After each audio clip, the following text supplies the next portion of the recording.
Atilio Borón es politólogo, el último libro que escribió es Socialismo del siglo XXI, y ya la temática, el título, da pie a pensar los desafíos que están llevando adelante Venezuela, Bolivia, Ecuador, la Argentina misma, sobre todo sobre la participación y el rol activo del Estado-Nación. Estamos en comunicación con Atilio Borón, lo saluda Sebastián Premisi. ¿Cómo le va? Diga, ¿cómo le va?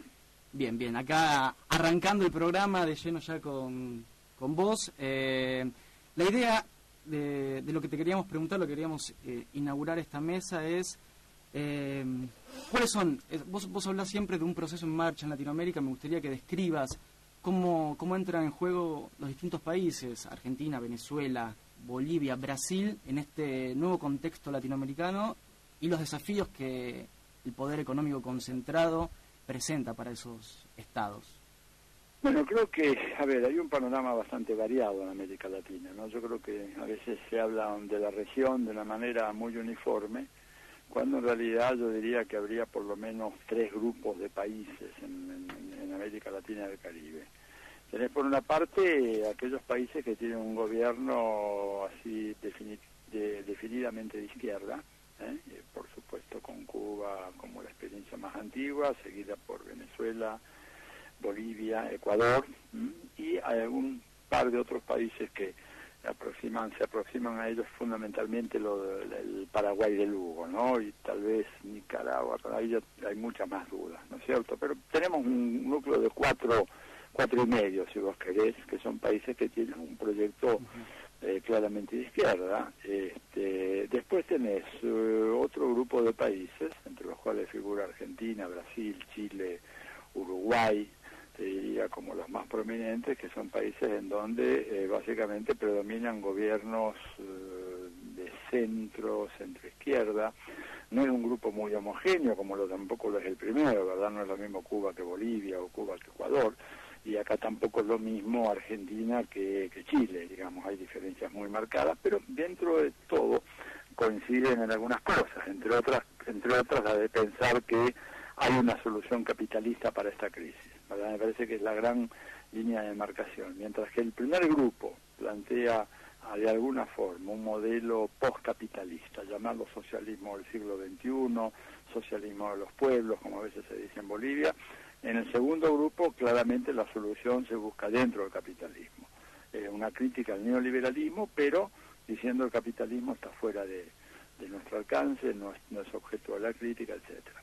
Y luego tenemos un tercer grupo de países, que yo diría estaría encabezado por Colombia y México, con Perú, y en general los países de Centroamérica y el Caribe, aunque ahí mismo hay situaciones un poco contradictorias, porque en Centroamérica tenés Nicaragua con un gobierno sandinista, pero con una política que no tiene mucho que ver con lo que sería la izquierda, así que era la centroizquierda. En El Salvador vamos a ver qué hace Funes, pero creo que no hay que hacerse demasiadas ilusiones, ¿no es cierto?, que pueda ser un gobierno más o menos orientado hacia la construcción de una sociedad poscapitalista, por muchas razones. Ahí tenés un bloque sólido de derecha muy, muy fuerte. Entonces América Latina es eso. Hoy es un rompecabezas con 3 grandes piezas que no encajan entre sí. ¿Qué tal? Buen día, Atilio. Martín Piqué te habla. ¿Qué tal, Martín? Buen día. ¿Cómo estás?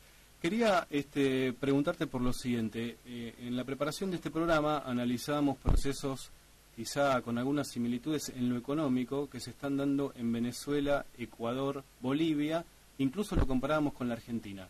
Lo desarrollo si querés.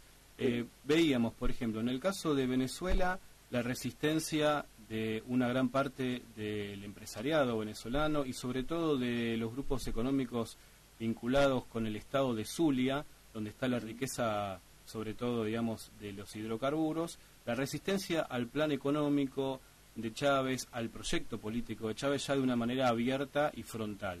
Después, en el caso de Guayaquil, en Ecuador, el alcalde de la ciudad liderando la oposición a Rafael Correa y sobre todo a la reforma tributaria, una iniciativa del gobierno ecuatoriano que propuso aumentar los impuestos a las empresas y a los sectores más pudientes, ¿no?, con el argumento de que hay que impulsar la distribución, ¿no?, una política más distributiva. y también les recortó impuestos que cobraban los municipios, ¿no? De alguna manera.